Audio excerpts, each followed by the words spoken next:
మార్చి 27, 2011 బీహార్లోని సమస్తీపూర్ జిల్లాలో తాంజావూర్ గ్రామంలోని సంజీవ్ సూర్యవంశీ ఇంట్లో ఒక బిడ్డ జన్మించాడు. ఆ బాబు పుట్టిన సమయంలో అతని తండ్రి తన ముద్దుల కొడుకును క్రికెటర్గా చేయాలని నిర్ణయించుకున్నాడు. ఆ తండ్రి కన్న కలలను నిజం చేయాలని డిసైడ్ అయ్యాడు ఆ చిన్న కొడుకు.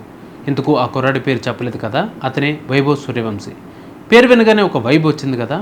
ఓకే, అందరూ వైభవ్ సెంచరీ బాదాడు, ఆటలో ఎరగదీశాడు అనే విషయాలు కాకుండా సెంచరీకి ముందు ఏం జరిగిందో, అసలు సెంచరీ వరకు రావడానికి వైభవ్కి ఎదురైన ఇబ్బందులు, ఇన్స్పిరేషన్లు ఒకసారి తెలుసుకుందాం.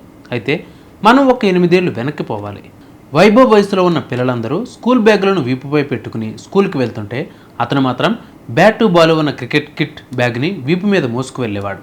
దీనితో పాటు అతను శిక్షణ కోసం తన ఇంటి నుంచి 100 కిలోమీటర్లు ప్రయాణించేవాడు. అర్జున్లాగే వైభవ్ కూడా తన తండ్రి కలను నెరవేర్చాలని లక్ష్యంగా పెట్టుకున్నాడు. ఇలాంటి పరిస్థితుల్లో కుటుంబం మొత్తం అతనికి అండగా నిలిచింది. వైభవ్ కృషి, త్యాగం కారణంగానే అతను కేవలం 14 సంవత్సరాల వయసులోనే చర్చల్లోకి వచ్చేశాడు.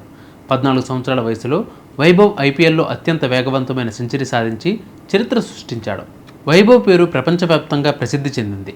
కానీ మనోడు ఇంత ఆటగాడిలా అవ్వడానికి వాళ్ళ కుటుంబం ఇచ్చిన సపోర్ట్ ఒక కారణమైతే, ఆ సపోర్టుకి బీజం మాత్రం 2017లో పడింది. అప్పటి ఐపీఎల్ జట్లలో ఒకటైన రైజింగ్ పూణే సూపర్ జైంట్స్కు ధోని ప్రాతినిధ్యం వహించాడు. మరి మనోడి అదృష్టమో లేక క్రికెట్ అదృష్టమో కానీ మనోడి కంట్లో ధోని అన్న పడ్డాడు.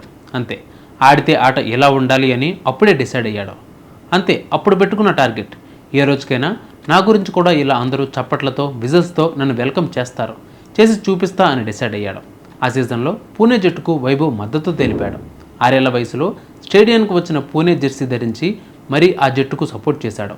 ఇదే ఫోటోను సంజీవ్ సోషల్ మీడియాలో పోస్ట్ చేయగా అది వైరల్గా మారింది.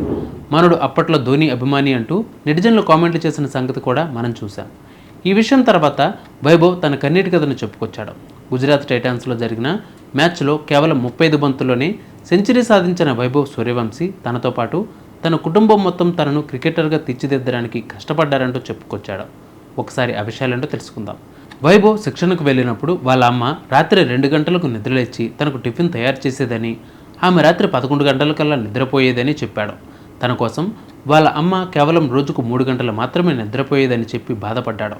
అలాగే వాళ్ళ నాన్న వైభవ్తో వెళ్ళేవారు కాబట్టి వైభవ్ అన్నయ్య తన పని చేసుకునేవాడు. ఇంటిని నడపడం కష్టంగా మారుతున్న సమయం వచ్చింది. డబ్బు కొరత ఉంది, కానీ వైభవ్ కష్టపడి పనిచేయడానికి వెనుకాడలేదు. ఈరోజు దేవుడు దానికి ప్రతిఫలం ఇచ్చాడు. ఈ విజయం వెనుక తన కుటుంబం మొత్తం ఉందంటూ చెప్పుకొచ్చాడు. ఇప్పుడు మనం వైభవ్కి ఎంత ఇష్టమైన 2 ఫుడ్ ఐటమ్స్ గురించి తెలుసుకుందాం. క్రికెట్ కోసం ఆ రెండింటిని వదిలేసుకున్నాడు. యువ క్రికెటర్ను ఫిట్గా ఉంచడానికి మటన్, పిజ్జా వంటి అతనికి ఇష్టమైన ఆహారాన్ని వదులుకునేలా చేశామని అన్నాడు తన కోచ్. టైమ్స్ ఆఫ్ ఇండియాతో ఆ కోచ్ మాట్లాడుతూ మటన్ తినకూడదని పూర్తి సూచనలు ఉన్నాయని, అతని డైట్ ఛార్జ్ షీట్ నుంచి పిజ్జాను తొలగించామని, వైభవ్ సూర్యవంశీకి మటన్, చికెన్ అంటే చాలా ఇష్టమని చెప్పారు. పిజ్జా కూడా చాలా ఇష్టంగా తింటాడు, కానీ క్రికెట్ కోసం ఇప్పుడు పిజ్జా తినడం మానేశాడు అని. ఈ 2 తప్ప అన్నీ ఇచ్చేవాళ్ళం, అయితే మటన్ ఎంత పెట్టినా పూర్తిగా తినేవాడు, అందుకే అతను కొంచెం బొద్దుగా కనిపిస్తున్నాడు అని అన్నారు. సెంచరీకి ముందు జరిగిన కొన్ని విషయాల్ని మీడియాతో వైభవ్ పంచుకున్నాడు. నేను ట్రయల్స్కి వెళ్ళినప్పుడు అక్కడ విక్రమ్ రాథోడ్ సార్ని కలిశాను. నేను ట్రయల్స్లో బాగా రాణించినప్పుడు మేనేజర్ నన్ను రాహుల్ సార్తో మాట్లాడేలా చేశారు. రాహుల్ ద్రావిడ్ సార్ పర్యవేక్షణలో శిక్షణ పొందడం అంటే ఏ క్రికెటర్కైనా ఒక కళ లాంటిది. జట్టులోని సీనియర్ ఆటగాళ్ళందరి నుంచి కూడా నాకు మద్దతు లభిస్తుంది, కాబట్టి నాపై ఎటువంటి ఒత్తిడి లేదు అంటూ చెప్పుకొచ్చాడు వైభవ్.